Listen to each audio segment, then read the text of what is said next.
Shoutout guys,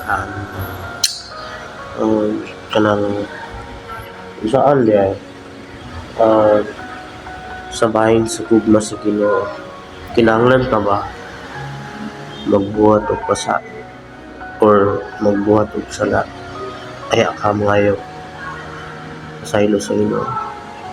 Aya din mo siya ma-remember kung nagikot na ka, kanang naglisod na ka, kaya rin ka mga kanang tabang sa iya na katong buwan na kay ka, busog na kay ka, wala pa kay ginabati, kanang wala mo kanus nag-ampo kaniya, wala ka pasalamat sa matagadlaw, wala bitaw, kanang pagtuon na to, tulis kalibutan, kinanglan na to, di kinabuhi na, dili lang sa aspeto nga makita niya o kinsa ka or unsa ka. Ang importante, nagampo ka sa matagadlaw, nagpasalamat ka sa Ginoo.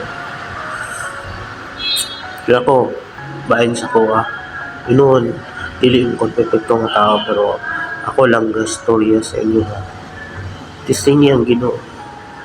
Ayaw lang tuol kung nakumblimado na ka. Adlaw-adlaw, may pasaylo sa Ginoo. With all your heart, ampo lang gipangayo sa Ginoo sa tanan niyang gusto. Bisag wala siya sa imong kilit o wala siya sa imong pang-asa mo kadto, ampo lang. Tuo ka niya.